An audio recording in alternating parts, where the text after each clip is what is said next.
Hello, my dear class 10 champions. Hello, my dear class 10 students. How are you all? Am I audible? Hold on a second.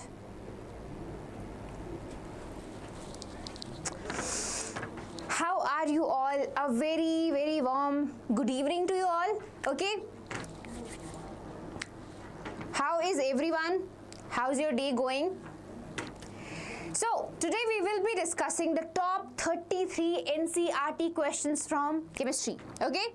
How many chapters we have in chemistry? 4 chapters, right? So, out of these 4 chapters, we will be discussing the most important 33 NCERT questions, my dear kids. So, are you ready?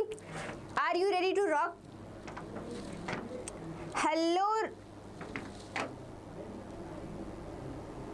Hello, Mariam. Okay, so let's begin, my dear kids. Question number 1. These all questions are straight from NCERT. Okay, so you may know the answers, you may have already solved them. Okay, because obviously your board is coming in just a month. It's not even a month actually. Okay, starting from 17th Feb. Hello, static. So how is your preparation going? Are you guys prepared? Okay, my dear kids, let's start with the question number 1. Identify the substances that are oxidized and the substances that are getting reduced in the following reaction. Okay, what is, okay, oxidation and reduction. Okay, 2 things are there, oxidation and reduction. What is oxidation? Oxidation means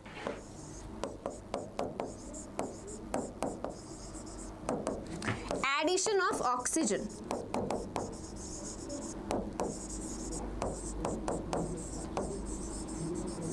And what about reduction? Reduction means addition of hydrogen.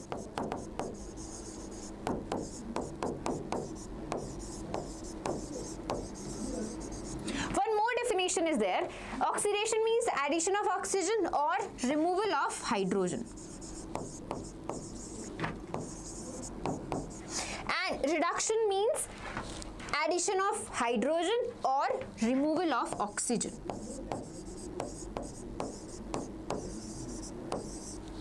Okay, my dear kids. So, in these 2 reactions, okay, let's discuss them one by one. In these 2 reactions, what is happening? Sodium is combining with oxygen and we are getting sodium oxide. Okay, so what is happening in this reaction, my dear kids?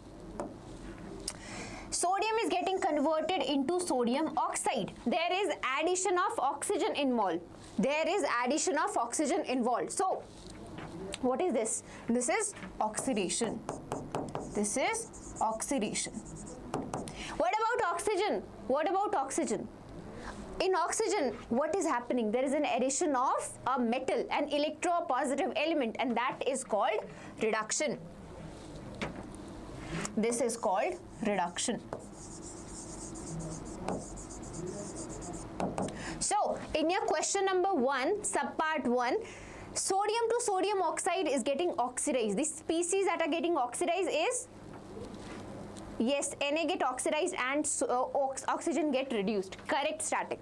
Okay, so Na is getting converted into sodium oxide. There is oxidation. The species that is getting oxidized. This is the species that is getting oxidized. And which is getting reduced? Oxygen is getting reduced. In the next question, in the second part, copper oxide combines with hydrogen and we are getting copper plus water. What is the color of copper oxide? What is the color of copper oxide?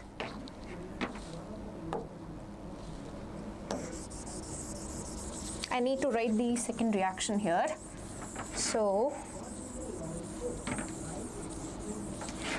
you already know what oxidation and reduction is. Correct, my dear kids?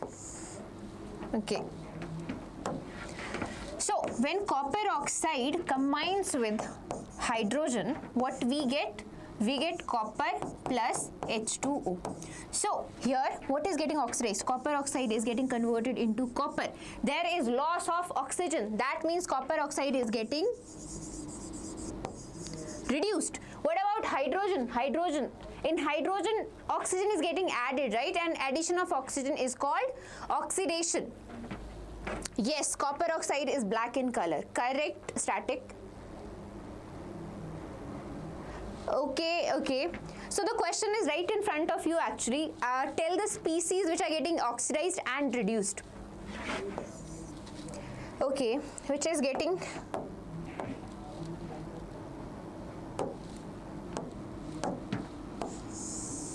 and hydrogen is getting oxidized.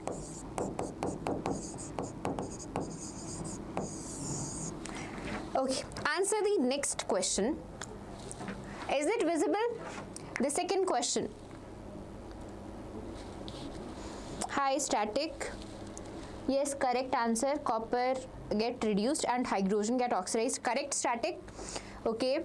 Vaishnavi says black. So that is the color of. Yes, black is the color of copper oxide. Okay, hydrogen is getting oxidized. Correct, Mariam.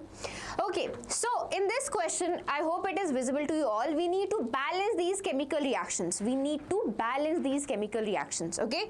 So for balancing, some of you had doubts. You are not able to balance it, and some of you are very good at balancing. Okay? So let's start with the first one. HNO3.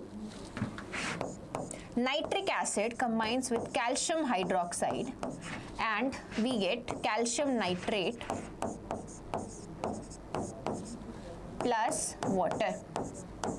Okay, so calcium is balanced, nitrate is not balanced. We have one nitrate, one NO3 on the left hand side and two nitrate on the right hand side. So what we will do, we will add 2 on the left hand side also. Okay, now the nitrates are balanced, calcium is already balanced. What about the number of hydrogens? Now the hydrogens and oxygens are not balanced. So what we will do, we have 4 hydrogens on the left hand side, on the reactant side. So what we will do, we will add 2 on the product side. Okay, now the number of hydrogens is balanced. Check, let's check it.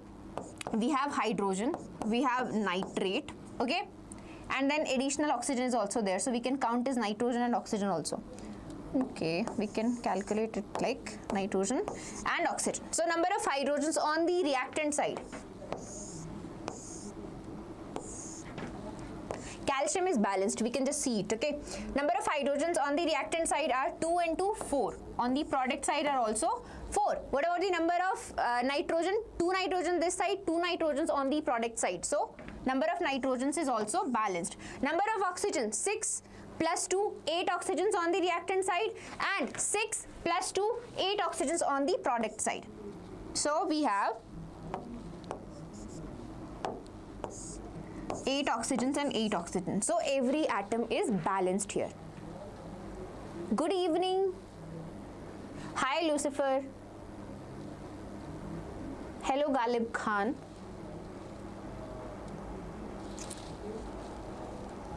Okay.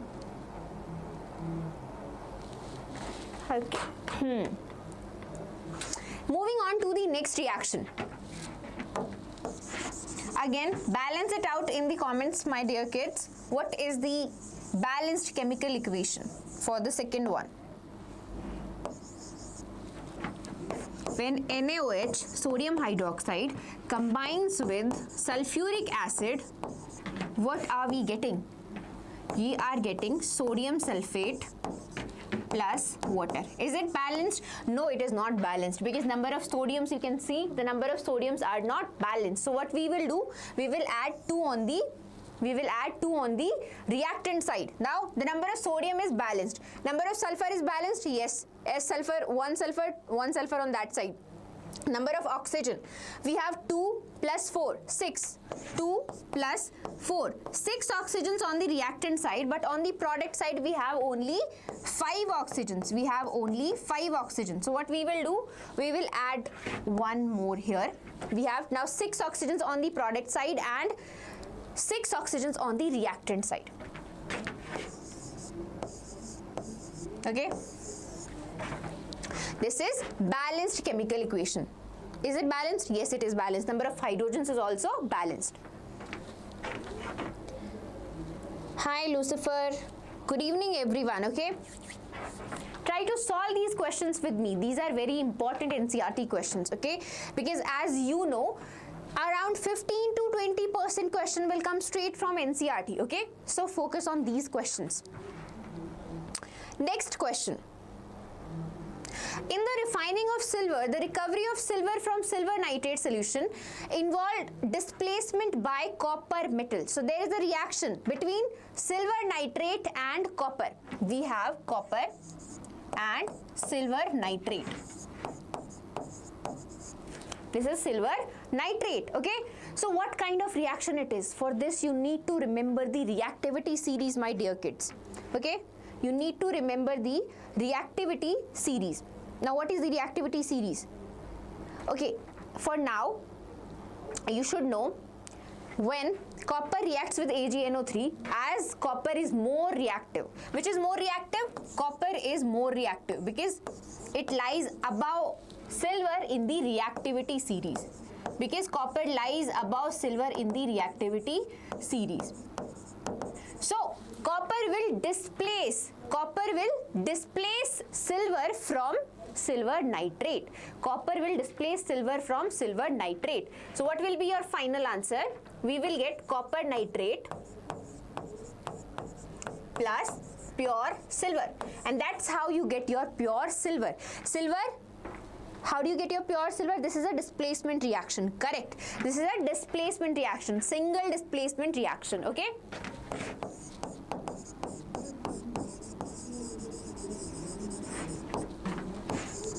Yes, this is a single displacement reaction, okay? Is it balanced, my dear kids? No, right? So we need to balance it. So let's balance it. Done. Now it is balanced. Yes, static, correct. This is a displacement reaction. Galib Khan also answered correctly. Mariam also answered correctly. Done. You should know the products, okay? This is the reaction involved. Moving on to the next question. So this is an activity actually straight from NCERT. Your new competency based questions, they are coming straight from your activities, okay? And these activities are very important, so focus on these activities, okay? From chapter 1 all the activities are very important, okay? But from chapter 1, 2, 3 also I have collected some activities which might be very helpful for you in your upcoming board exams, okay? So we have around silver chloride, 2 grams of silver chloride. What is silver chloride? Silver chloride is AgCl. Okay, if we keep silver chloride in a china dish, okay, firstly if you do your experiment, it is this plate like thing, that is your china dish, okay? If you keep 2 grams of silver chloride in china dish and you left it in sunlight for some time, if you left it in sunlight for some time, okay, what color change will you observe? What color change will you observe? So static has answered it. Hi Sumit Kumar. Okay, when silver nitrate reacts with copper metal is high reactive, then so yes, copper displaces silver from its compound and make copper nitrate. Done. Yes, Sumit. Yes, AgCl. Yes, so the color change it is asking, and the color is due to what? AgCl is white colored, okay? AgCl is white colored, okay? But if you leave AgCl in sunlight, this H nu means sunlight. If you leave AgCl in sunlight for some time, what will happen? It decomposes.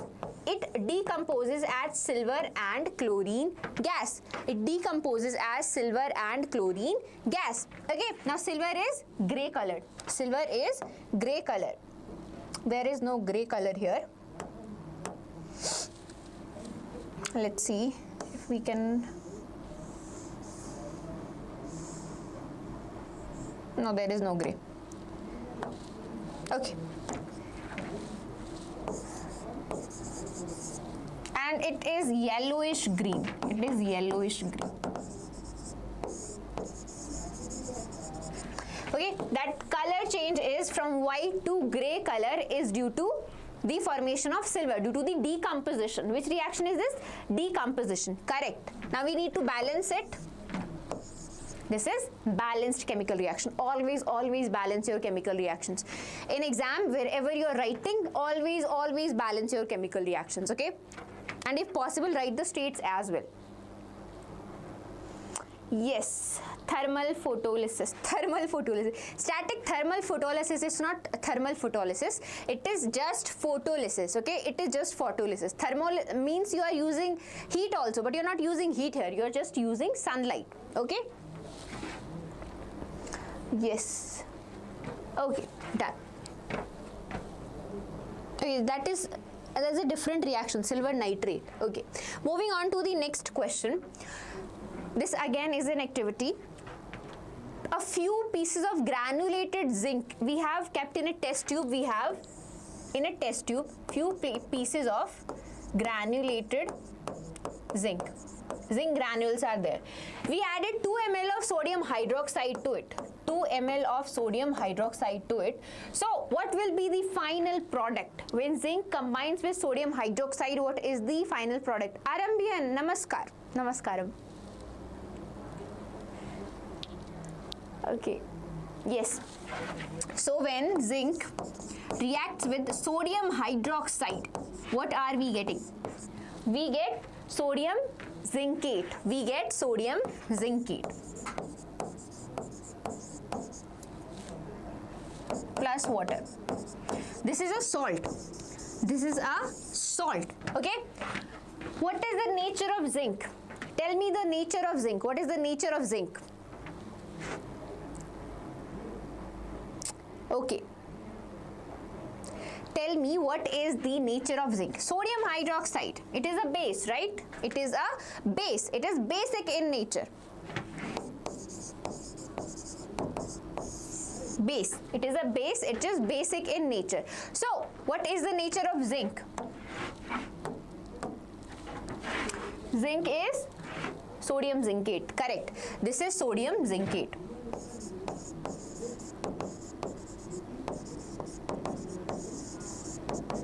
Zinc is amphoteric in nature. Zinc is amphoteric in nature. That means it reacts with both acids and bases. So if we are treating it with a base, it will behave as an acid. It will behave as an acid. But if we are treating it with an acid, it will behave as a base. Okay? What other metals are there that behave the same way? We have aluminum, lead, right? And zinc. These three are there which are amphoteric in nature. These metals are amphoteric in nature. Metallic acid. It is a salt. Metallic acid. Amphoteric oxide, you can say. Amphoteric in nature. It is an amphoteric metal. Yes. Okay. Done. Next question. Okay. Again, I have concluded all. I added all the activities that I thought are very important, okay, and question can come straight from it, okay, from your case-based question and the competency-based question might come straight from it. So we have two test tubes. We have test tube A. This is test tube A and test tube B. One test tube has sodium carbonate. Let's say this one has sodium carbonate. Let's say in test tube A we have sodium carbonate and test tube B have sodium bicarbonate. We added 2 ml of dilute HCl to it. So we added acid. Which acid? We added HCl to it. Both of these we added HCl. Okay, so what do we observe? And which gas is produced in each case? Because if you pass that gas through lime water, what will be your observation? Okay, so firstly, how does sodium carbonate or sodium bicarbonate reacts with an acid? How does sodium carbonate and sodium bicarbonate reacts with an acid? Yes, Vaishnavi, correct. Ma'am but acid के साथ नहीं बोला था ना, इसलिए amphoteric नहीं लिखे. Okay, no worry Sumit Kumar. The thing is कि zinc, aluminium and lead are amphoteric in nature. जैसे for example you have sodium, aluminum, potassium, all these metals are basic in nature. Similarly, you have zinc, aluminum and lead that are amphoteric in nature. Okay. Hello official KGOS. Okay. So what happens when sodium carbonate reacts with an acid? When sodium carbonate reacts with an acid,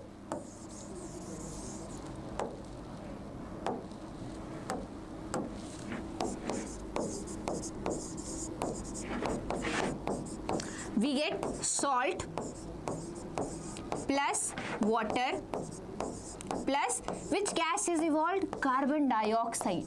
Which gas is evolved? Carbon dioxide. Okay. Now you remember carbon dioxide does react with lime water. Carbon dioxide does react with lime water. Done? Okay. If we want to balance it, just add 2 here and 2 here. Now this is balanced. Yes. Okay. Sodium hydrogen carbonate. How does sodium hydrogen carbonate reacts with HCl? Again, we get a salt plus water plus carbon dioxide gas is evolved. Okay.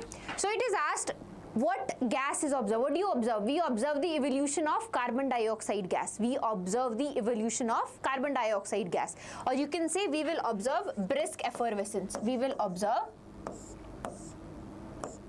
brisk effervescence.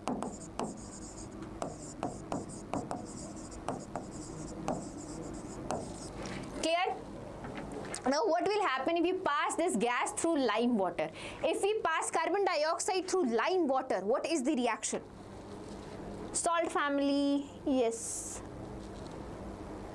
You're asking question? Okay. So if carbon dioxide reacts with lime water is calcium hydroxide. This is lime water.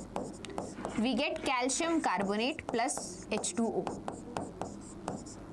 Okay, this calcium carbonate is milky.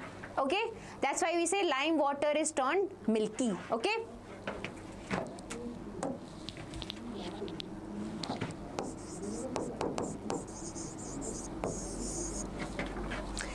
I hope this question is clear to you all.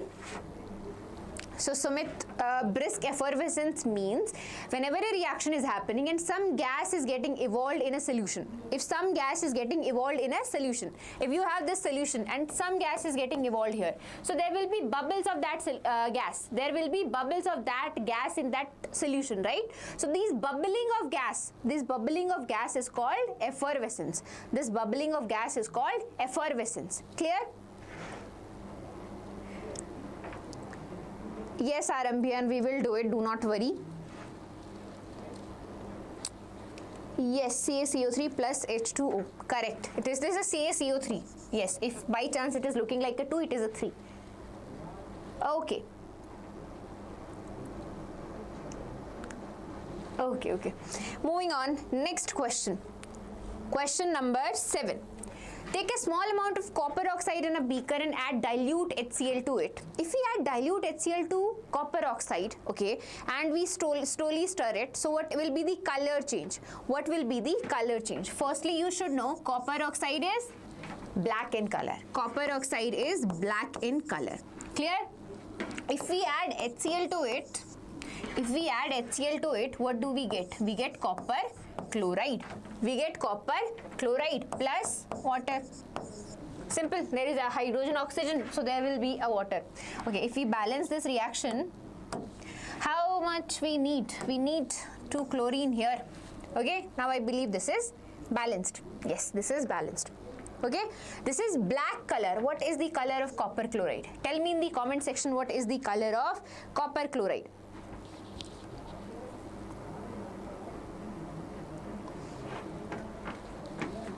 Yes, Sumit, correct reaction, but tell me the color of copper chloride. So copper oxide is black in color. We know that, right? Copper is reddish brown in color. Copper oxide is black in color. What about the color of copper chloride?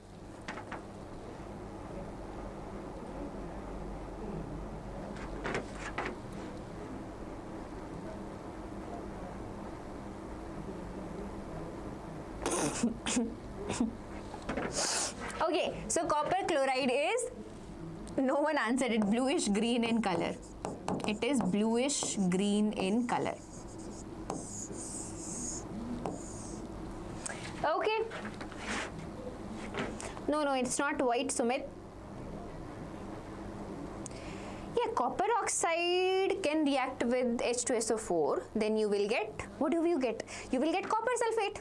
You will get copper sulfate, right? Because copper and sulfate, SO4 and copper both has a valency of 2. So you will get CuSO4. Yes. Yes, Monisha. So if copper oxide does react with sulfuric acid, we get copper sulfate. We get a salt. This is a salt. What is this? Salt plus water. Acid plus base, we get salt plus water. This is a metallic oxide, and metallic oxides are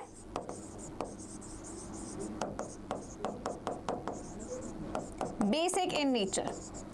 Metallic oxides are basic in nature. Okay? No need to say sorry, Sumit, for what are you saying sorry for? Okay, what are you saying sorry for? Okay, correct, reddish brown, and Lucifer answered blue, green. Yeah, it is bluish green. Okay? Okay. Moving on, next question. So you are given 4 metals. 4 metals are given. I think this question will not be visible to you all, but no worries, I'll explain it. So we are given 4 metals which are showing these reaction with iron sulfate. Okay. With iron sulfate, this color is also not visible. Okay. Okay, iron sulfate, copper sulfate, zinc sulfate, silver sulfate.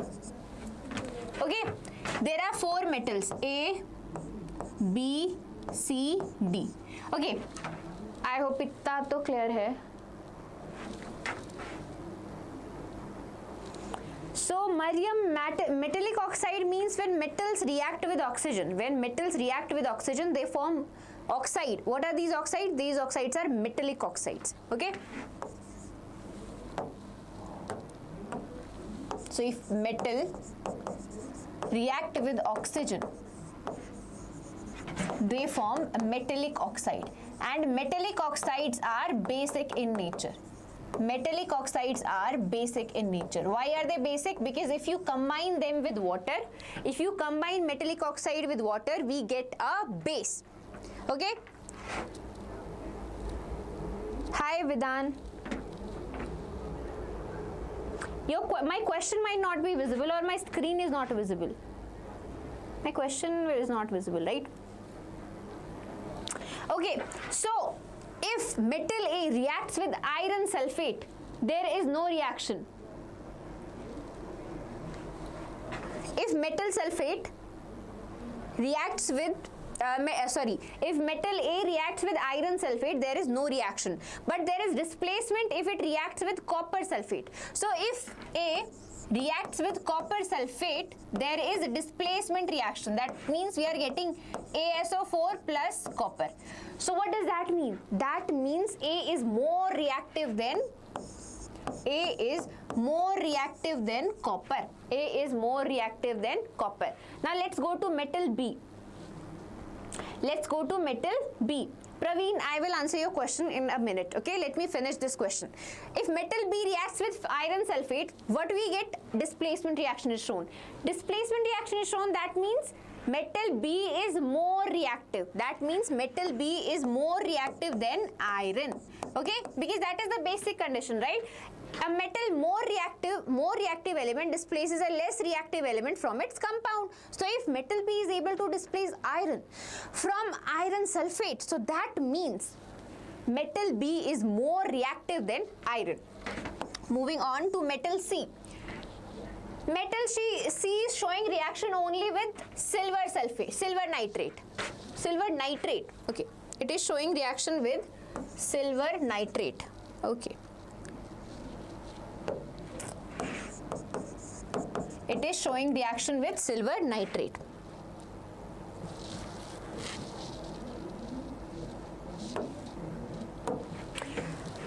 So more reactive than silver. That means C is more reactive than silver. Yes. Sorry, Praveena. I am sorry. I mispronounced your name. Arambian, we'll figure it out someday. Okay. D. D does not react with any of these. D does not react with any of these. That means D is not reactive at all. It is not reactive at all. Non-reactive hai. Okay. So D is non-reactive.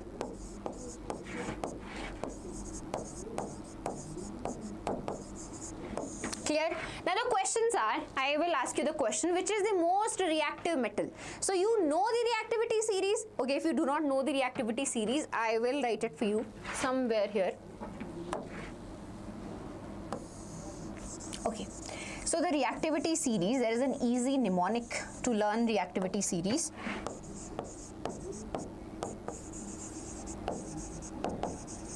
Okay, so it goes like, please stop calling me a careless zebra. Instead, try learning how copper saves gold,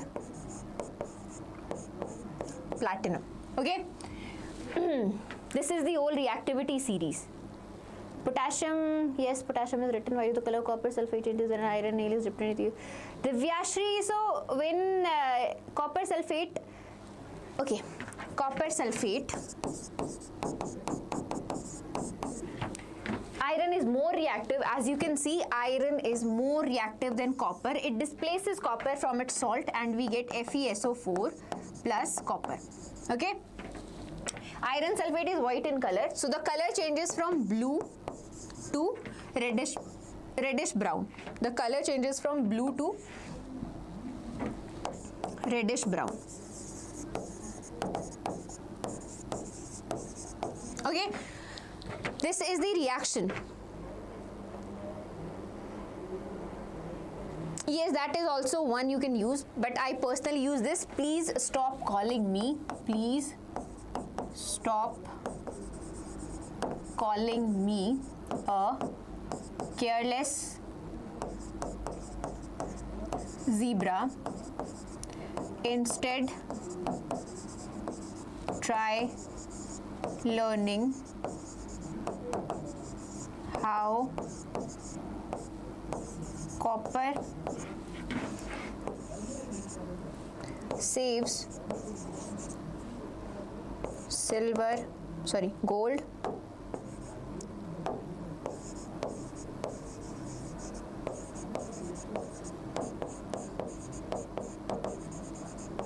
platinum. Okay, so you have multiple ways, multiple mnemonics to remember this reactivity series. I don't care whichever you use as long as you are attempting the questions correctly. Okay, please stop calling me a careless zebra in a long hair. Call me smart girl. This would be a good, ma'am, suggest to all. Yeah, you can. It's in the chat section, comment section itself. Please stop calling me a zebra in long hair. Call me smart girl. Long hair. Call me smart girl. What is me there? Okay. So. Yes, okay, I hope I answered your doubt. Okay, Praveen, your doubt was, Praveena, your doubt was regarding aqua regia. What is aqua regia? So aqua regia is a 3:1 mixture of concentrated. So see, it is 3:1 mixture. Is it visible? Yeah. 3:1 mixture of concentrated HCl and concentrated HNO3. Okay, so 1 part concentrated nitric acid and 3 parts concentrated HCl, concentrated hydrochloric acid. Okay, this is aqua regia. Okay, what is the purpose of making aqua regia? To dissolve gold, platinum, silver. Okay, these metals are not reactive at all. They do not react with anything. So that's why we combine two highly strong corrosive acids and we make a solution that we call aqua regia to dissolve silver, gold and platinum. Okay.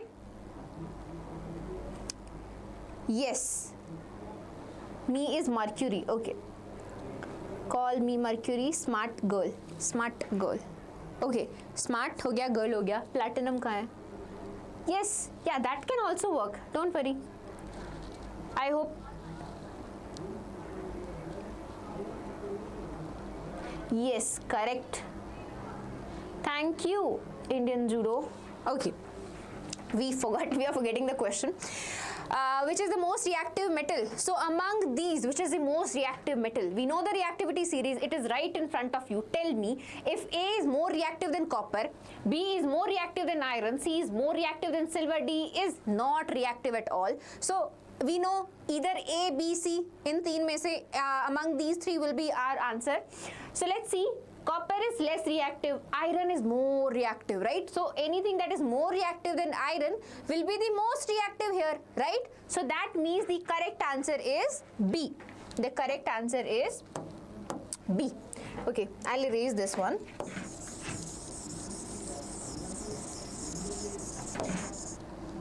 The correct answer is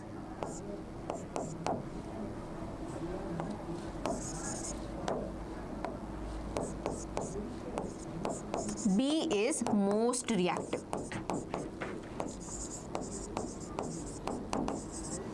Next question is, what would you observe if B is added to a solution of copper sulfate? Now see, B is more reactive than iron, right?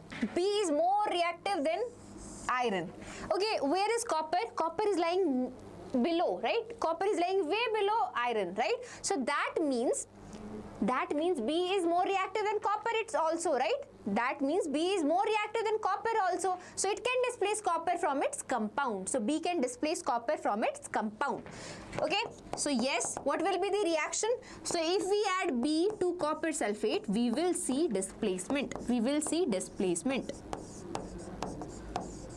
Why? Because B is more reactive than copper. Why? Because B is more reactive than iron, and iron is more reactive than copper. So obviously B is more reactive than copper. This is called reasoning that you should apply in your upcoming exam, okay? Because you have 50% competency based questions, so they are not straight asked, okay?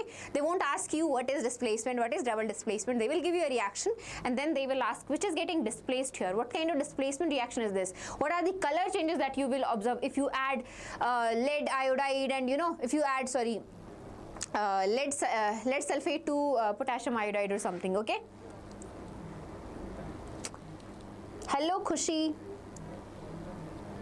Yes, there's option B. Okay, so Khushi,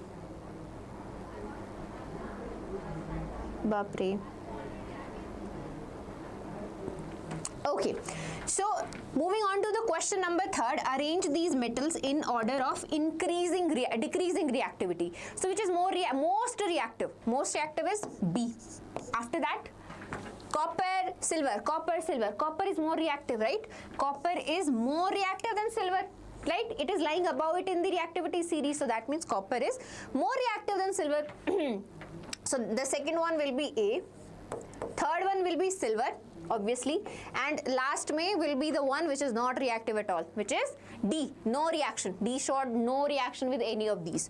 So the answer is this, B, A, C, D in the decreasing order. Okay. Papre, ye kya hai? Color layering trick is there. So में color learning के लिए you need to there are only you can go watch the live that I took on Sunday.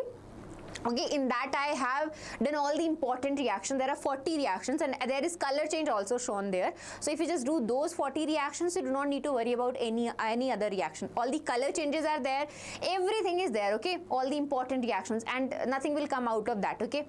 Like I guarantee 90% reactions are there. 5-10% ऊपर नीचे होता है. Okay, B, A, C, D, correct. Okay.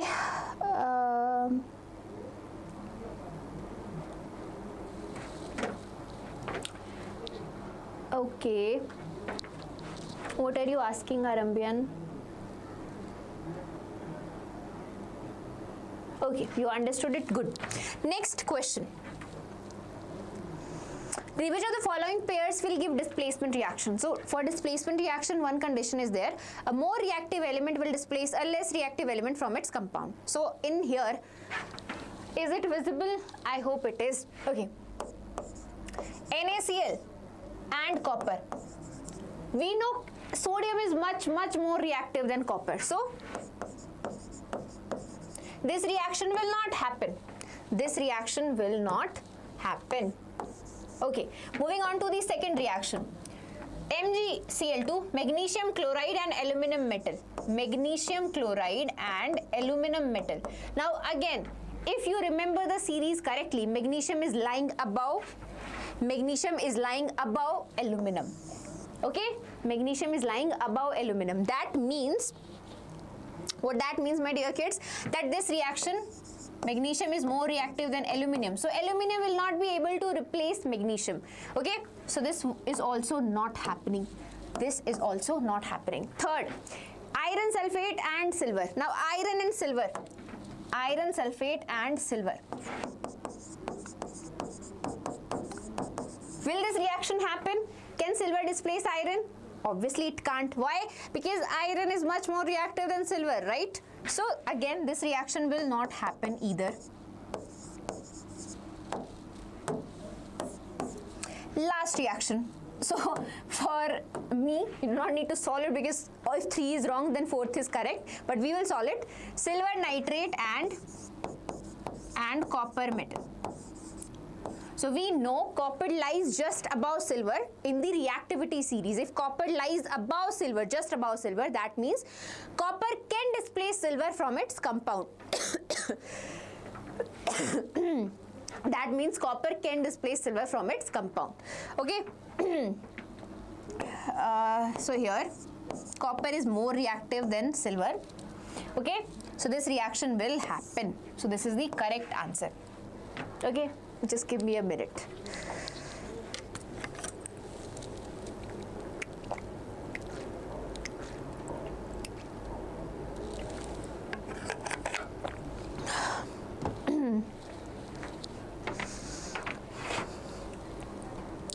No, ma'am, because iron is more reactive. Yes, Sumit, correct. So my name is Ekta Mam, as you have seen in the thumbnail also. Hello, SJ motivation. Okay. sorry. What is CuNO3? What are you guys talking about? Is nitric acid is strong oxidizing agent or not? All things, you are back again. So yes, nitric acid is a strong oxidizing agent. It is one of the strongest oxidizing agent. So SJ motivation, my name is Ekta. You can call me Ekta Mam. Okay. No, it is tough. Arey, this is easy. This is very easy. You can do it. Next question, why should curd and sour substances should not be kept in brass and copper vessels? Batao, why? We talked about it on Sunday also.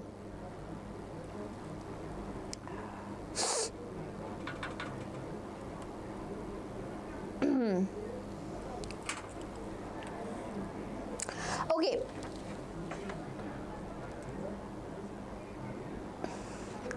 Okay.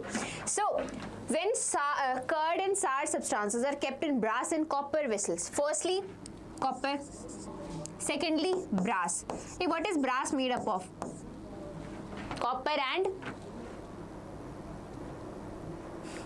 brass is made up of copper and zinc. That is brass. Okay, so these are metals. Both of these are metals. When metals, and what about your curd? Curd में कौन सा acid होता है? Which acid is there in curd? Curd has lactic acid, my dear kids. Curd has lactic acid, and we know acids react with the metals. Acid reacts with the metal, and what do we get? We get a salt plus hydrogen gas. Salt plus hydrogen gas. So we get a toxic poisonous salt in this case. We get a toxic salt. Toxic, not correct word is poisonous actually. We get a poisonous salt in this case, and because of that reason you never put curd or any sour substances in a brass or copper vessel. Why? Because brass and copper are metals. These are metals. Okay. And if metal is kept, in metal, if you keep any acid, what will happen? A salt will form that is very poisonous. Poisonous, and thus you can die. Okay, so never consume it. Lactic acid, correct. So in curd we have lactic acid. Okay, copper and zinc, correct, Sumit. Arambian, I'll tell you in the next year, 11th standard, UQT is there only. But for your number is 143. Yeah, UQT means 143. So this is the atomic number. We have not discovered this much elements.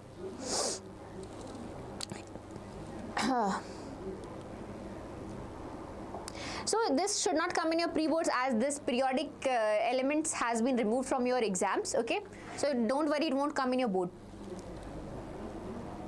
Which will spoil our food. Correct, Vaishnavi. Okay, moving on to the next question. Why do HCl, HNO3, etc. show acidic characters in aqueous solutions, while solutions of compound like alcohol and glucose does not show acidic character? Firstly, my dear kids, we have HCl, we have HNO3. Then I will write a simple alcohol that is in your syllabus, ethanol. And what is the formula of glucose? C6H12O6. So the question asks, we have hydrogen, we have hydrogen, we have hydrogen, we have hydrogen, right? In all of these we have hydrogen, yet only these two are acidic. Only these two show acidic character. But these two do not show acidic character. So firstly you should remember, if you are talking about acids, so what ions are released by acids? Acid release what ions? AI in chili also. Hi Divyansh. Yes, C2H5OH is ethanol. Done. Okay, so if we have an acid, which ions are released? Okay, which ions are present in an acid actually? We have H positive ions. Acid give H positive or hydrogen ions. Okay, or hydronium ions. Okay, this is hydrogen ions, this is hydronium ions. Okay, so an acid gives either hydrogen or hydronium ions. Okay, so if you dissolve HCl or HNO3 in water, if you dissolve HCl or HNO3 in water, it dissociates as H positive and Cl negative, or H positive and NO3 negative. Okay, this dissociates, and this, because of this H positive, they show acidic properties, they show acidic character. But glucose and alcohol do not have H positive ions. If you dissolve them in water, they will not give you H positive ions. Okay, they do not dissociate or they do not give H positive ions, and due to the absence of H positive, they do not show acidic behavior. Okay, so if you dissolve it, this is not ionic compound. Okay, this is not ionic compound, they are covalent compounds. Yes, so absence of ions, absence of which ion? H positive ion, due to the absence of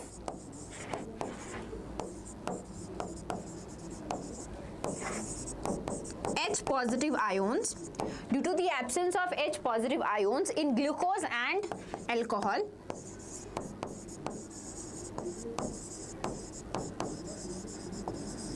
They do not show acidic character.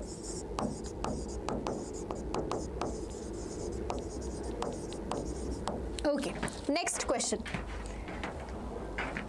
Under what soil condition do you think a farmer would treat the soil of his field with quicklime, calcium hydroxide and calcium carbonate? So quicklime is calcium oxide, slaked lime is calcium hydroxide, or chalk is calcium carbonate. Chalk is calcium carbonate.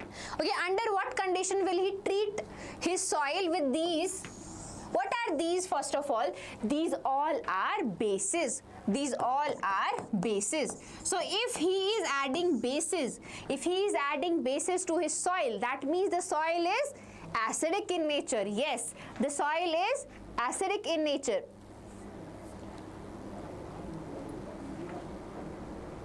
Done. And then why electricity not passes through them? That's why electricity do not pass through them. And bulb not glow. Yes, correct, Sumit. Okay, so these are bases. Why he is adding bases? Because the soil is acidic in nature. Okay, so that means he have acidic soil. What kind of soil he have? Acidic soil. That's why he is adding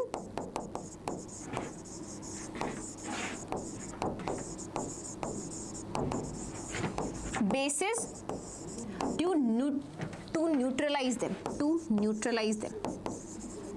neutralize those acids. Clear? Yes, to neutralize acid in the soil. Done. Next question.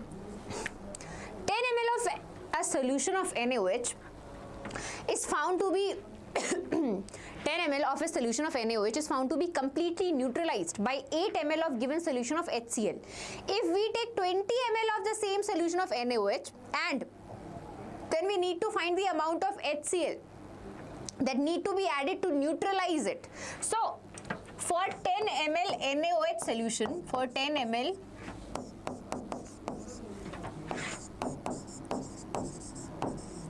we need 8 ml of HCl solution.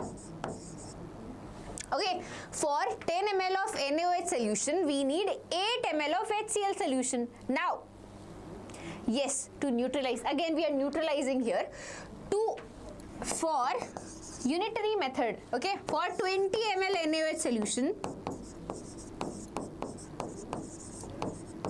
so we have 10 ml, we have 20 ml. Firstly, we had 10 ml. For 10 ml, we needed 8 ml, right? We doubled it. What we did? We doubled it, okay?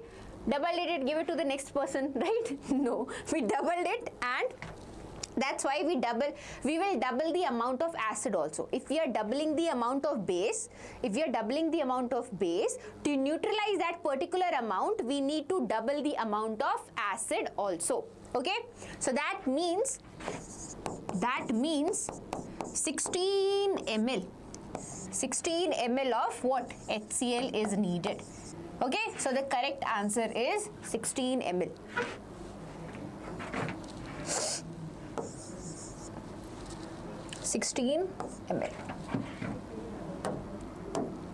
Okay, moving on to the next question. Hi Sagar, you're back. Yes, Sumit, 16 ml HCl.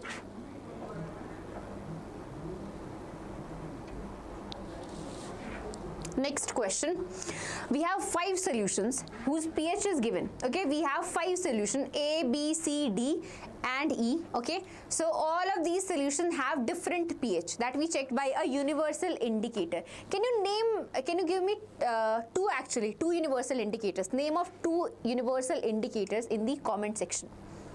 Okay. Okay, hi Sagar.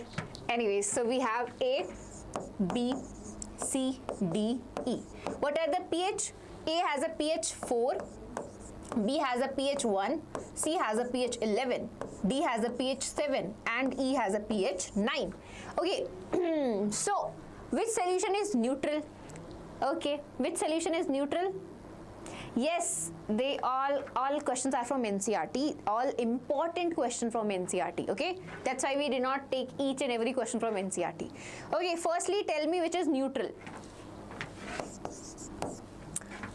Neutral pH, how much is the neutral pH? 7, right? So that means D is neutral. D is neutral.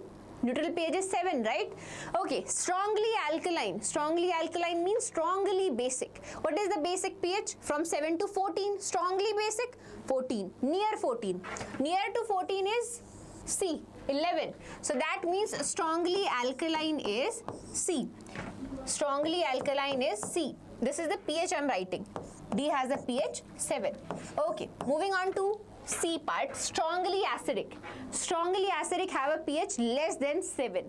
pH less than 7. We have 2 pH, 4 and 1. Both are less than 7. Which is more acidic? 4 or 1? Which will be more acidic? Yes. Yes, phenolphthalein. Mariam answered correctly. Methyl orange. Yes. Okay. Yes, 7 is correct. 11 is correct also. Strongly, the C is strongly acidic. Strongly acidic will be B because its pH is 1. Next question. Weakly acidic. Weakly acidic will be the one which has pH around 4. This is weakly acidic. Weakly alkaline. Weakly basic will be the one whose pH is between 7 and 14. Okay. We have 11 and 9. So 9 means it is weakly basic. 11 means it is strongly basic. Okay. So that is E, which is 9.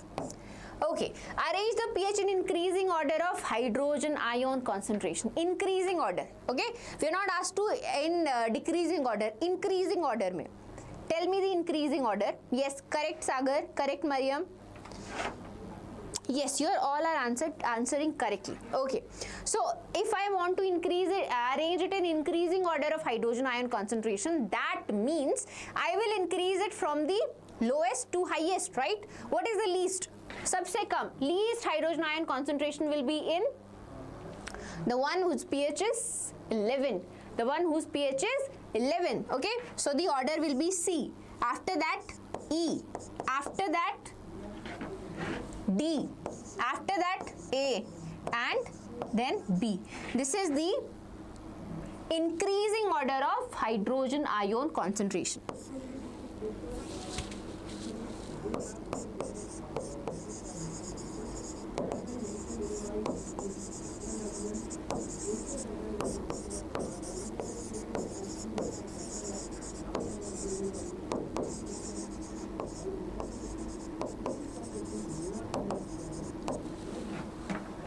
One, 4, 7. That is Mariam. That is the decreasing order. Firstly, that is the decreasing order.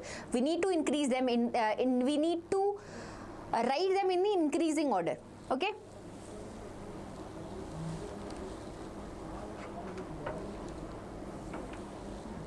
Yeah.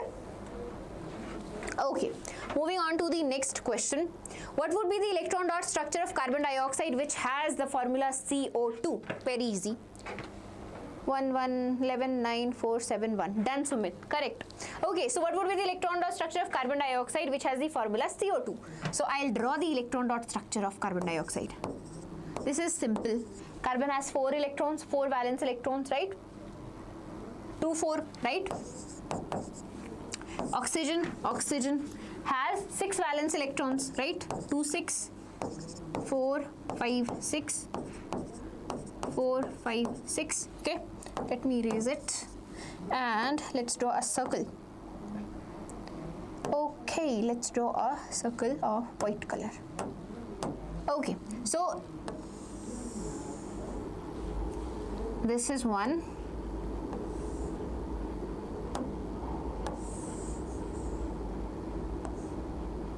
This is 2.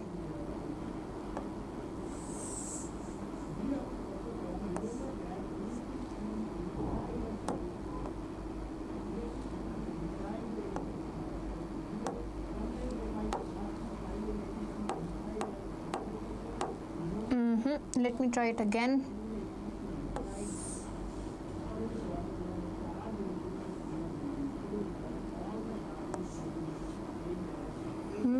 Can we enlarge it a bit? Done. Okay. See, oxygen has a complete octet. Oxygen has a complete octet. Similarly, this oxygen also has a complete octet. You can count the electrons. 1, 2, 3, 4, 5, 6, 7, 8. 1, 2, 3, 4, 5, 6, 7, 8. Carbon has a complete octet. 1, 2, 3, 4, 5, 6, 7, 8. Right? So this is the electron dot structure of carbon dioxide. CO2. Yes, Sumit. Correct. Done. Moving on to the next question. Draw the structure of the following compounds. So one by one I'll draw it. Ethanoic acid. Let's start with ethanoic acid.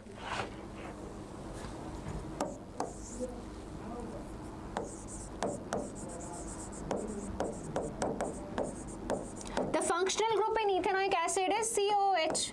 COOH, right? And we have ethanoid. Eth means 2. Eth means the root name is 2. Okay, so that will be CH3C.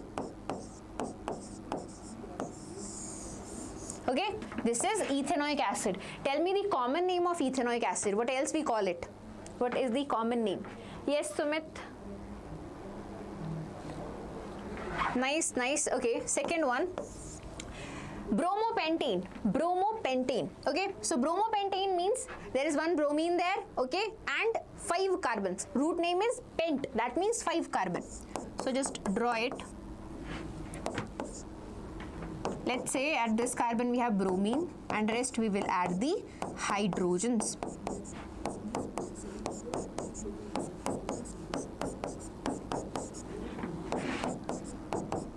Always complete the valency of carbon 4. Okay, carbon will make 4 bonds. I can simplify it as CH3, CH2, CH2, CH2, CH2, 3, 4, 5, and Br.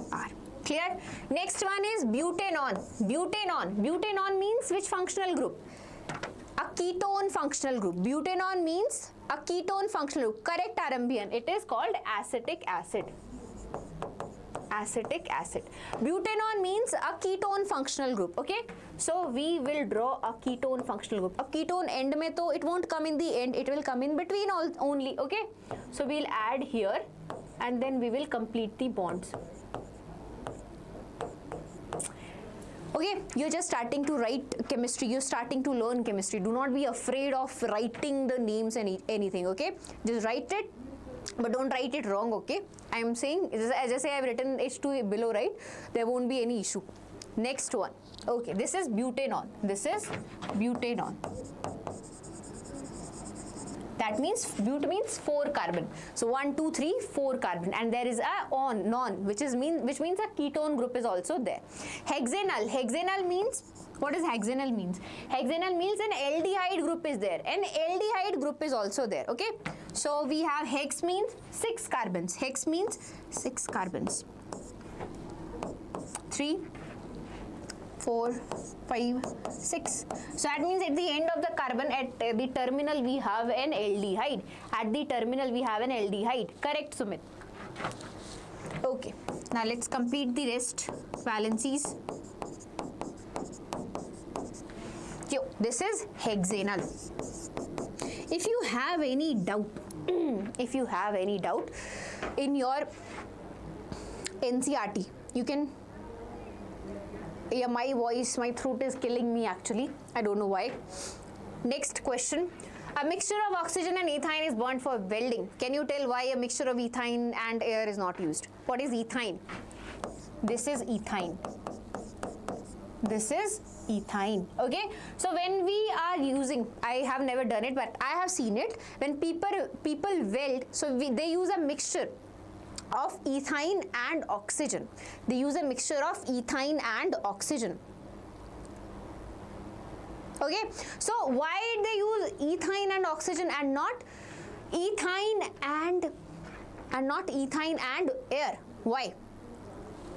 So you know complete combustion and incomplete combustion, right? This is an unsaturated compound. So just a little, I'm telling you, we have unsaturated compound and saturated compound. Normally, when you provide sufficient oxygen, a saturated compound burns with a blue flame, or you can call it a clean flame. Okay, but when you try to burn unsaturated compound, as they are unsaturated, and if the oxygen supply is not plenty, you know, you need to give good amount of oxygen. If you burn them in air, they will burn with a yellow sooty flame. Yellow sooty flame. Okay, but if you do burn them in pure oxygen, they will give a blue flame. Okay, plus this flame ka matlab kya hai? I'll clear you. So blue flame means if you're burning your fuel, it is burning completely. So you're getting 100% energy out of it. Okay, not exactly 100, but 100, close to 100% you're getting out of it. Okay, but if it is giving yellow sooty flame means, yes, yellow flame.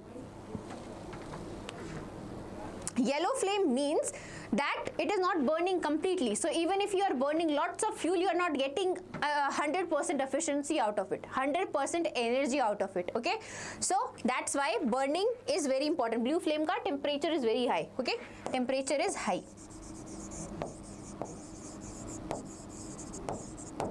And due to that reason, we are giving, since this is an unsaturated compound, and to get, because for welding you need very high temperature, right? To get the high temperature, so that that's why we burn it in oxygen, not air, because air mein oxygen is limited. We have limited oxygen there. But if you give pure supply of oxygen, the unsaturated compound will give blue flame, which means the temperature is sufficient enough. The temperature is sufficient enough. Okay.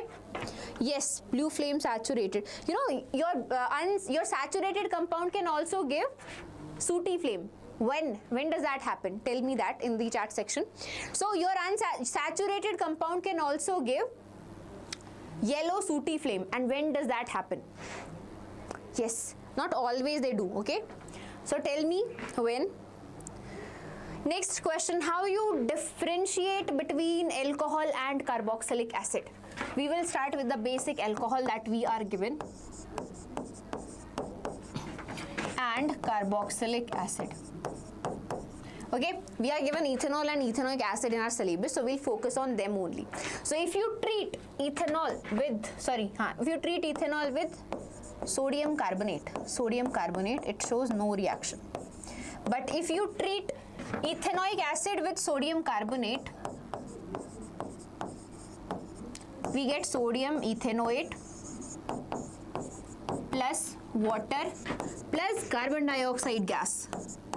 Basically the brisk effervescence of carbon dioxide gas. Yes, Sagar, tell me your doubt. Yes, when they do not get oxygen properly. Yes, when they do not get oxygen properly. Yes, yes. In that case, they will give yellow sooty flame. Okay. So this is the test, sodium carbonate test.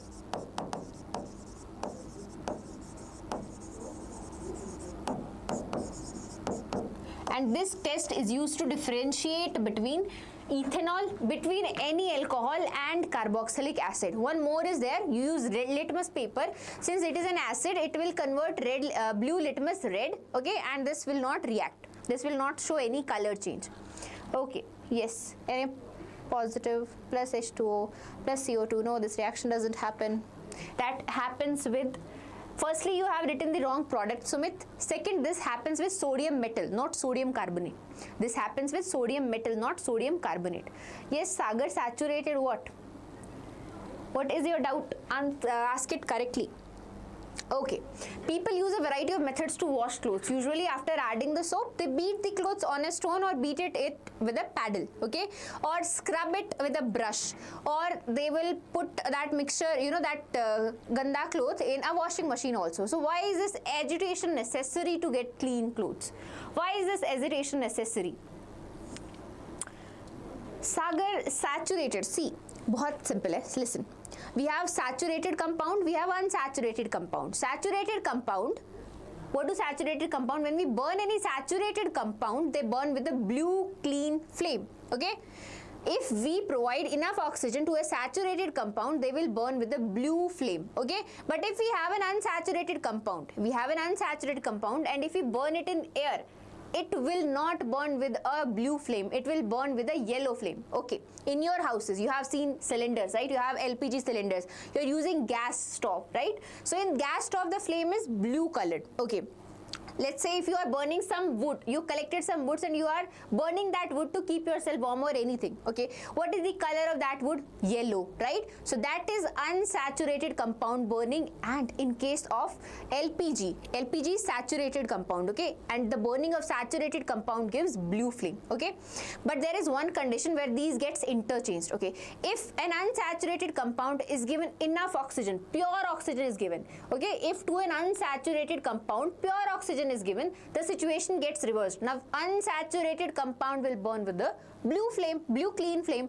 But if your saturated compound is not given enough oxygen supply, if your saturated compound is not given enough oxygen supply, it will burn with a yellow sooty flame instead of a blue flame. Okay, so that's not entirely correct. Okay, basically you can't say ki saturated compound always burns with a blue flame or unsaturated compound always burns with a yellow sooty flame. Okay, they can be interchanged depending on the amount of oxygen.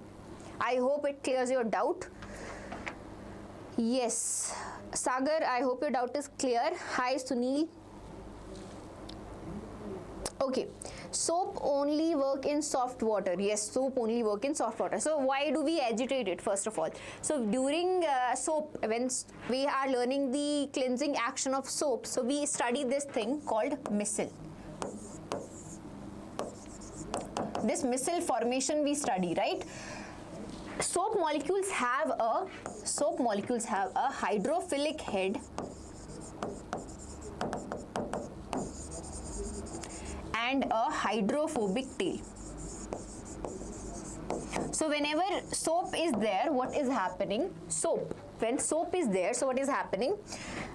When you rub your clothes, when you want to clean, there is oil and dirt. So this soap molecule arrange themselves around oil and dirt in such a way. So if you have this oil, okay, these soap molecules will arrange themselves in this way.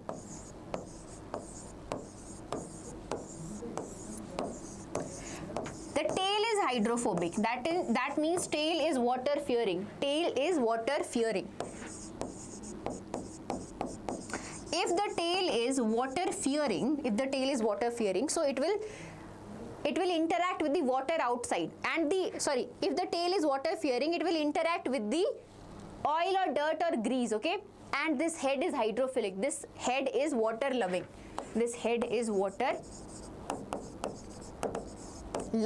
So it will interact with the outside water. Okay, now what will happen? This is micelle.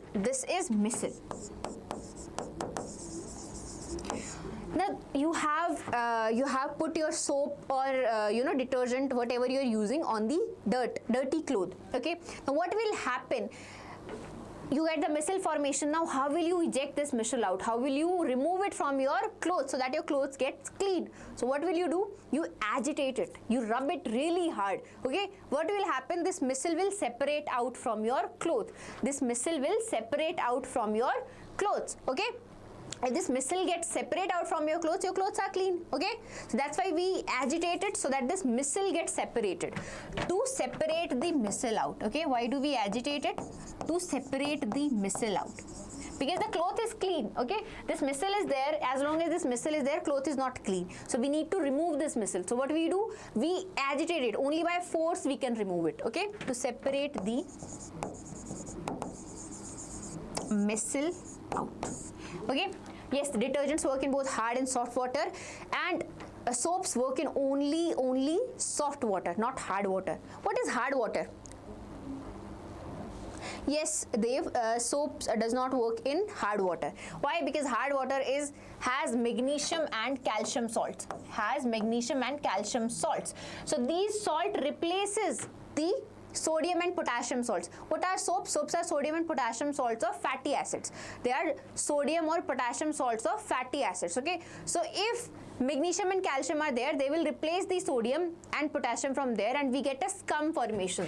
We get a formation of this molecular compound, that is scum formation. Okay, and thus the clothes won't get cleaned. They will rather get more dirtier. Okay.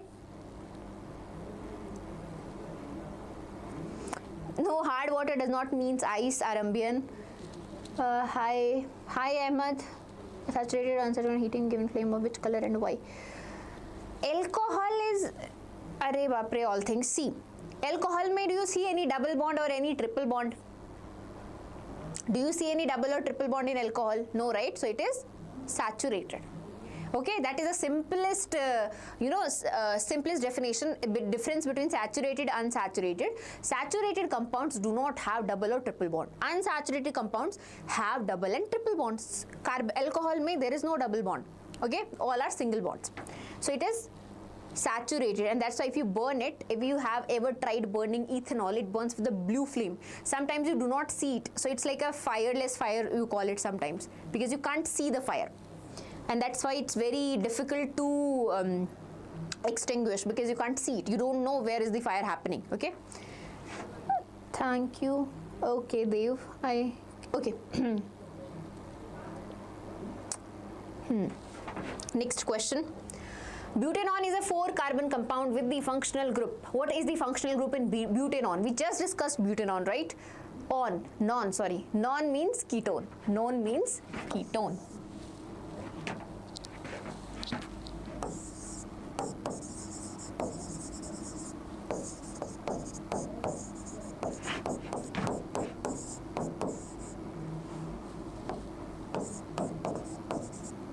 This is butanon, okay? That means ketone. Yes, the correct answer is C.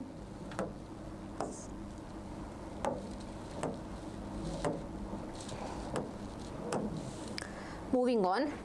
While cooking, if the bottom of the vessel is getting blackened on the outside, it means that the food is not cooked completely, the fuel is not burning completely, the fuel is wet, the fuel is burning completely. We just answered it, soot. This is soot. Getting blackened means soot. And anything that is burning with yellow sooty flame is only because of one reason, that the fuel is not burning completely. This means the correct answer is B. Fuel is not burning completely.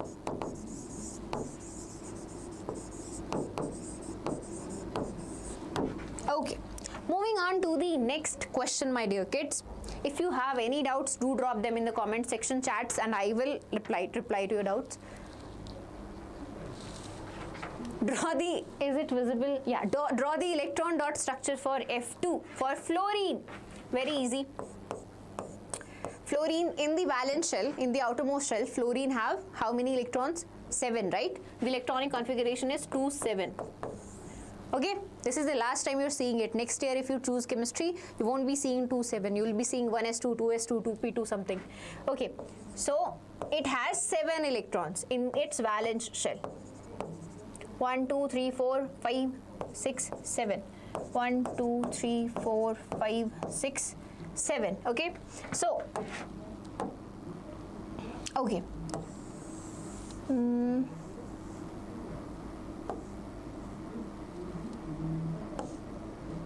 Done. And can I copy it? Copy.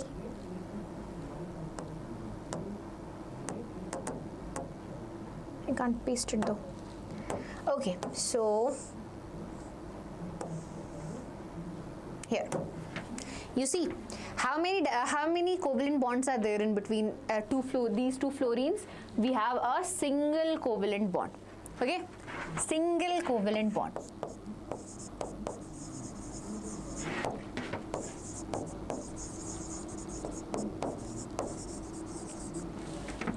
Single covalent bond.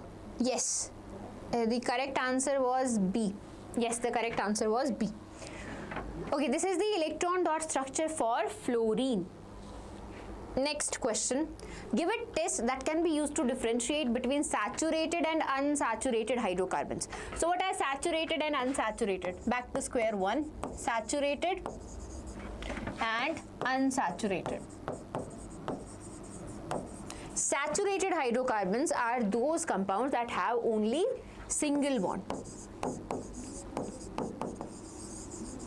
Single covalent bond. No double or triple bond.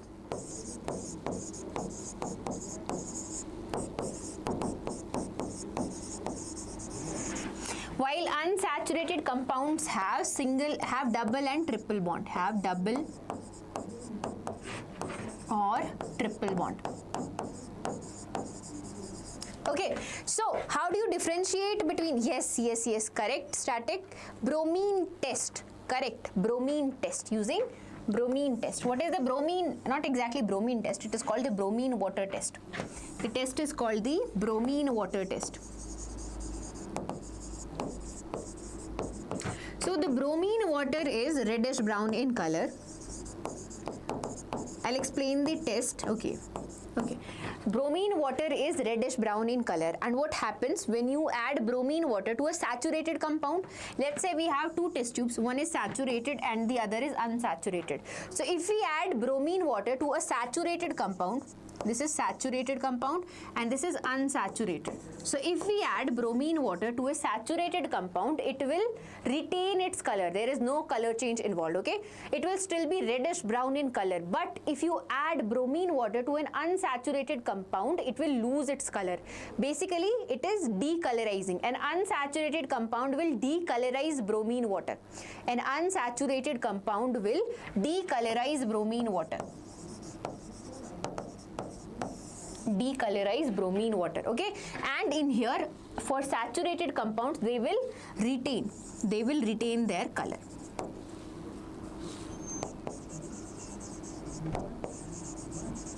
They will retain their color. So this color will be reddish brown only, okay? If we have red color, we can show it here as reddish brown color only, and here the color disappear. The color disappear, okay?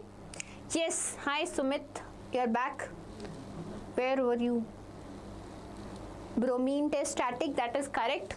Next question. What is hydrogenation? What is its industrial application? Hydrogenation. Hydrogenation means addition of hydrogen to an unsaturated compound in presence of, it is the addition of hydrogen to an unsaturated compound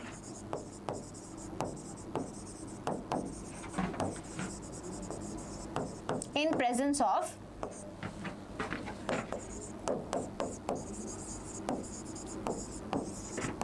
nickel, platinum or palladium catalyst.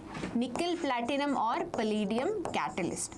Okay, so this is one of the industrial application is, its industrial application is, it is used to convert unsaturated fats into saturated fats, okay?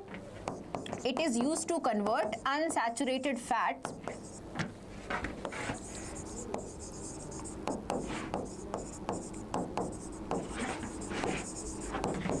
into saturated fat.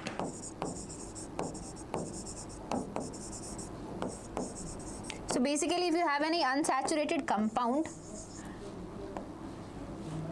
unsaturated fat into unsaturated fat. So for example, if you have oil, and if we do hydrogenation of oil, if you add two hydrogens to that oil, what will happen? It will get converted into fat, okay?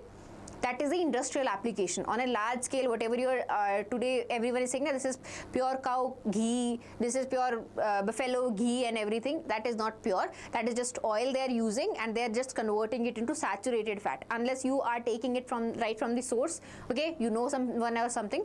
But apart from that, anything you are buying from packaging or labeling, so most of them they are using this cheap process. They take oil and they convert it into fat using hydrogenation process. That is its industrial application. Okay. Yes, catalyst increase the, yes, this is catalyst, nickel, platinum or palladium, these are the catalyst. They will increase the rate of the reaction. So for example, this one, we have ethene, this is ethene. And if we add hydrogen to ethene in presence of nickel catalyst, so what will happen? Ethene say we will get ethane. From ethene we will get ethane.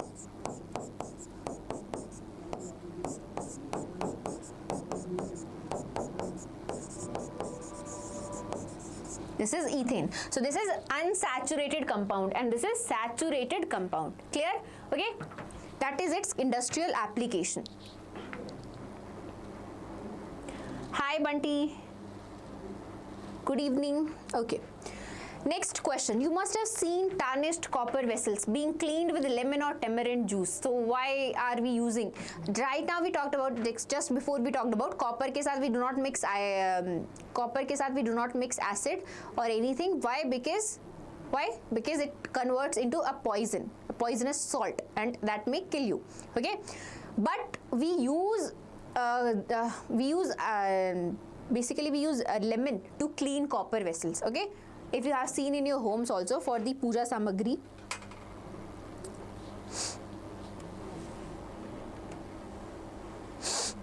Tell me the reason.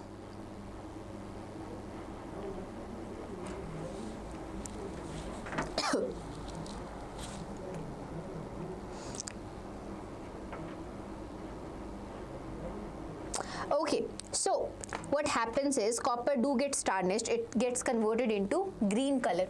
Copper get converted into green colored copper carbonate. Okay, tarnished copper means copper is being corroded, so copper gets converted into copper carbonate. Okay, due to carbon dioxide, moisture and oxygen, right?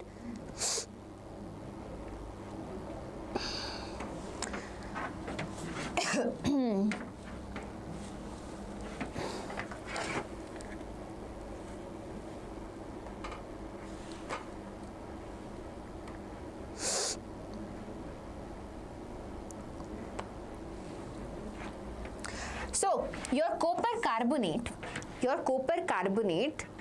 is an oxide of copper, right? Copper carbonate, copper oxide, this is the tarnished copper. Okay, so copper oxide is basic or acidic? It is basic. And if we treat it with an acid, where lemon has acid, tamarind has acid, okay, citric acid, right, tartaric acid, right, if we treat it with an acid, what do we get? We get salt plus water. That means neutralization happen. So this copper oxide gets neutralized. Tarnished copper has either copper carbonate or copper oxide. Okay, if copper oxide is treated with an acid, it gets converted into salt and gives water. Okay, salt means we have done the neutralization. This is basic. Combined with an acid, you get salt, and that's how you get a clean copper vessel, because all the oxide is getting neutralized. Okay, all the oxide is getting neutralized. Question is, I am explaining the question, no worries.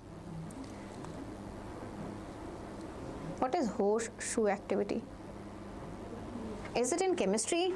I have not read it though. Okay.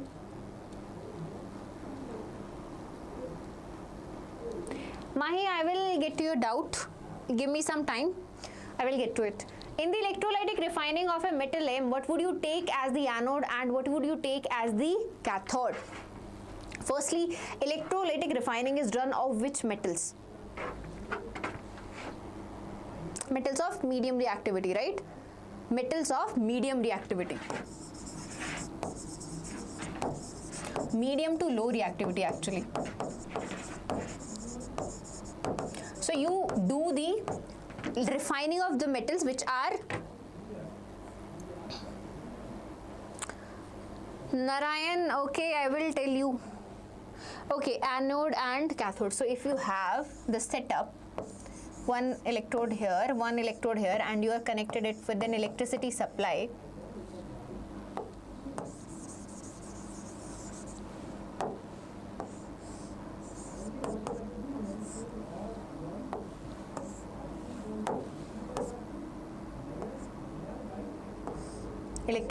if we connect it with an electricity supply, yes.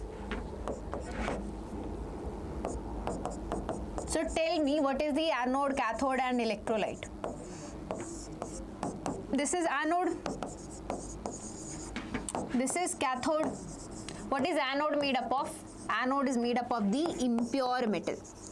Anode is made up of the impure metal and cathode is made up of the pure metal. And electrolyte is a salt solution of soluble salt solution of metal.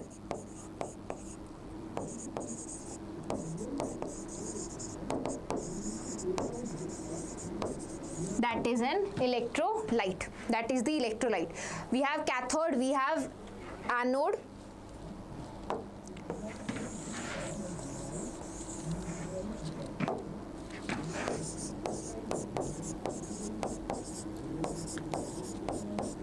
Soluble salt solution of metal.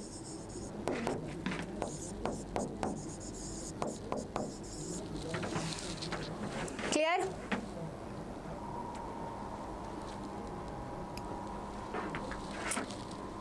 Ma'am, what is the nature of salt? Which salt are you talking? Cathode, thin strip of particular metal, anode, impolymer. Correct, Mahi.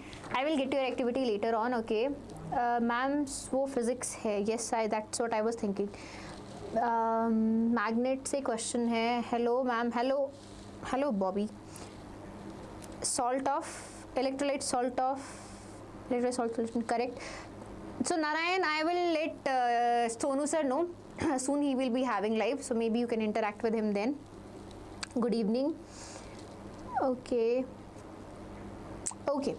So next question. Which of the following methods is suitable for preventing an iron frying pan from rusting? How do you prevent the rusting of an iron frying pan? How do you prevent it? Very easy. Right? These are all methods we use to prevent the rusting of iron. But we are talking about a frying pan, an iron frying pan. That means, hi Ayush, that means it is being used every day for heating purposes, okay, for cooking purposes, okay. So you cannot use grease. Can you use grease? Because if you are using it for cooking purposes, firstly, can you put grease on it? Secondly, if you do put grease on it, do you wash it? And grease pani ke saath, it will go away, right? Okay, paint also. If you are heating it every day, will the paint stay there? No, it won't stay. What about applying a coating of zinc? Yes, galvanization. What is that process? Galvanization. Applying a thin layer of zinc. As zinc is more reactive than iron, it will get corroded and iron is saved from the corrosion, okay. That's why you can apply a coating of zinc on the frying pan. Firstly, these all methods. If you are asked an iron object, you will say all of the above. But if you are asked an iron frying pan, that means you need to think also that yes, frying pan is there. Yes, you use it for cooking only, right? You use it for heat purposes and all, okay. So that means we can't apply grease because we are washing it, we are heating it. You can't apply paint. So the only option is applying a coating of zinc. Applying a coating of zinc. Clear? Next question, C. Everybody answered C? Correct. Okay, my dear kids, what happens when dilute hydrochloric acid is added to iron fillings? What is the reaction? What is the reaction? When iron reacts with HCl, when iron fillings, what are iron fillings? Fe reacts with HCl, we are getting iron chloride plus H2. It is a salt, right? Metal plus acid gives us salt. Now this is balanced. So the question is, hydrogen gas and iron chloride are produced. Chlorine gas, hydrogen, iron hydroxide are produced. No reaction takes place. Iron, salt and water is produced. So nahi, water to nahi bana. Reaction hui. Reaction did happen. Chlorine gas and iron hydroxide. No chlorine gas is not evolved. So that means the correct answer is A. Hi Diya. Yes. Okay. Galvanized. Yes, Sumit. Correct. Okay, moving on to the next question. Last few questions left, my dear kids. Okay, a solution reacts with crushed egg shells to give a gas that turns lime water milky. Firstly, you should know what is crushed egg shells. What is crushed egg shells? Okay, so crushed egg shells are calcium carbonate. What is crushed eggshells? They are calcium carbonate. And if you treat it with any acid, let's say in this case, we have any acid. Do we have any acid here? These are salt, NaCl, KCl, LiCl, they all are salts. But if you do treat in calcium carbonate with an acid, there is evolution of carbon dioxide gas. There is evolution of carbon dioxide gas.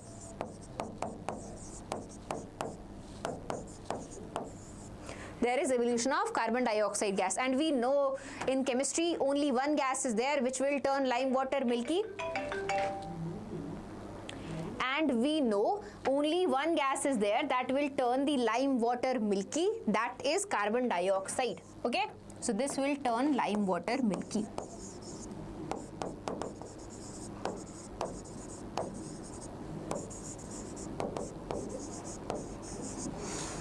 Okay, clear? Shubham, what do you want me to say? Hi Shubham. Okay, moving on to the next question. What is the common name of this compound CaClO2? The compound is CaClO2. What is the common name of the compound CaClO2? Yes, the correct answer was B. Let me mark it for you guys. This is the correct answer. Okay. This one, CaClO2, is bleaching powder. Washing powder, Nirma ke jaisa. This is bleaching powder. This is different though. The common name is bleaching powder. Okay, what about the IUPAC name, the IUPAC name?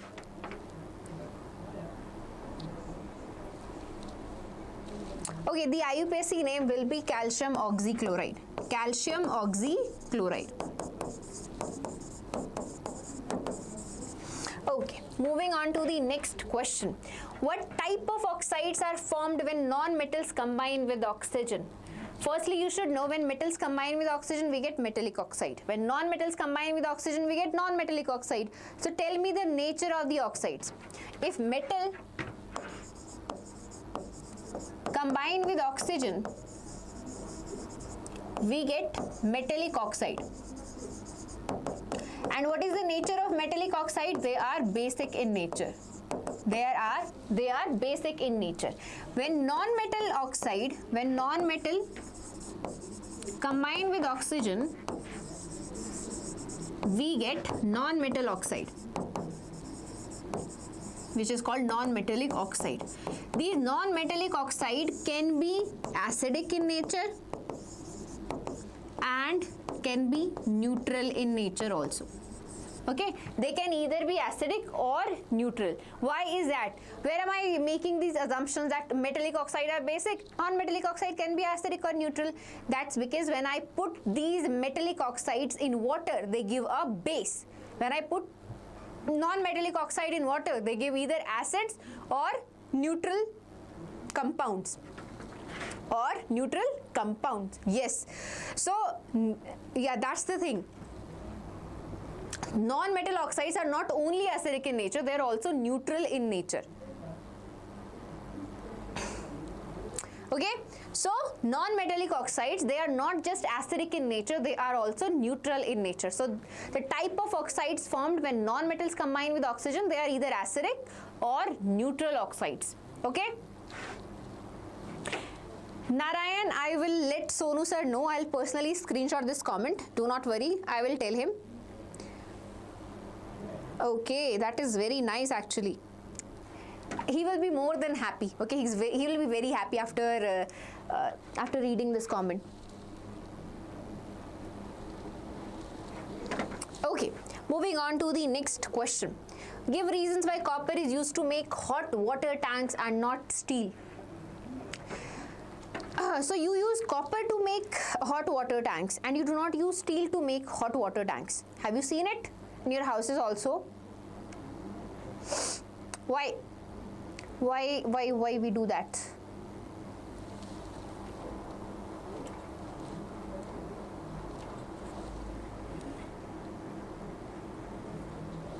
Not steel.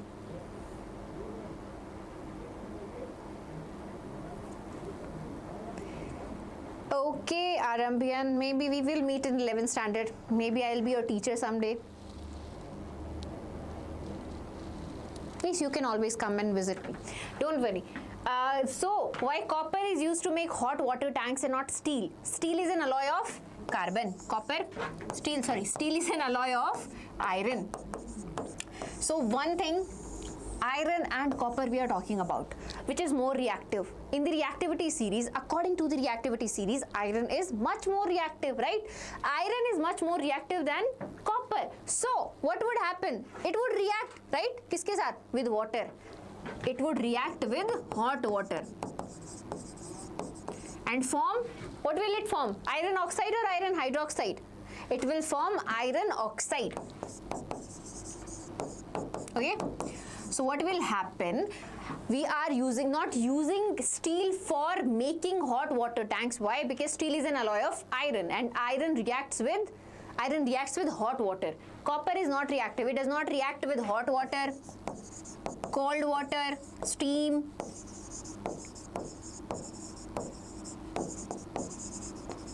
It does not react with either of these. Not hot water, not cold water, not steam.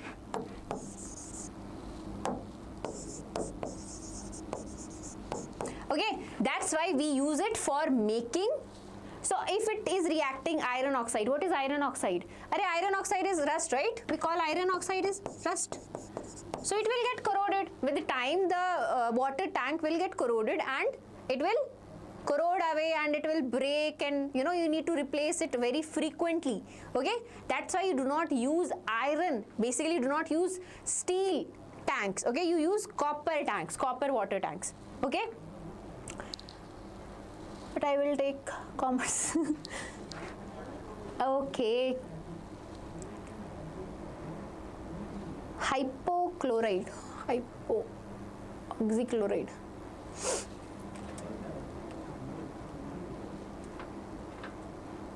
Yes, rust.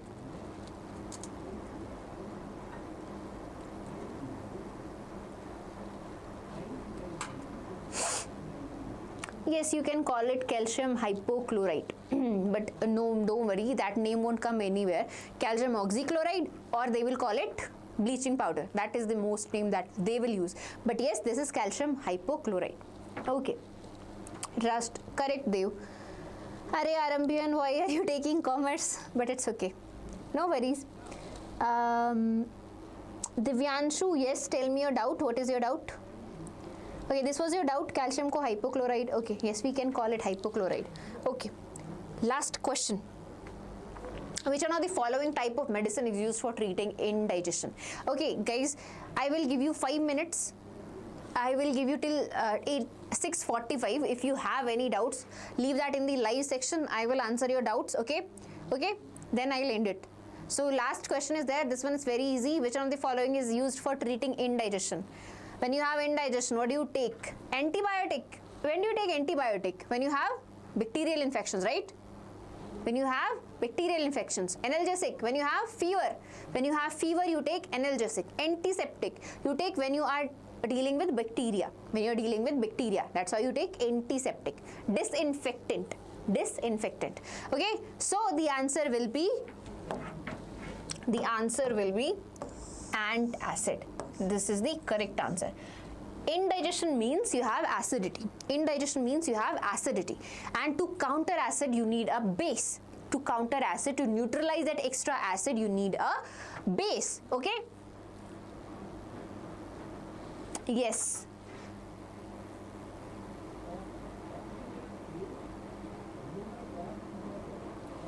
Okay, do you have any doubts? I am here if you have any doubts. All the questions are done. Okay, that was it from my side. If you have any doubts, do leave them in the chat section right now, and do give this video a thumbs up, like this live a thumbs up if you really enjoyed it, if you learned something. And please focus on these 33 questions. Okay, these cover the part that you have not been, some parts are there which kids don't pay much attention to. These are those questions. Okay, and they have been getting repeated each year by CBSE. Okay, so focus on these so you can fetch those extra marks. Okay, and I wish you all the best. Yes, I wish you a very all the best. Hi Mr. Gaming, and that's it.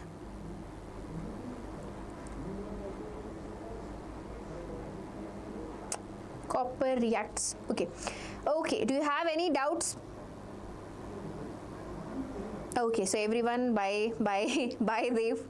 Okay, bye everyone. I hope you, okay, if you really enjoyed this video, give it a like and do subscribe to the channel for more such amazing content. And yes, take care. All the best. Bye.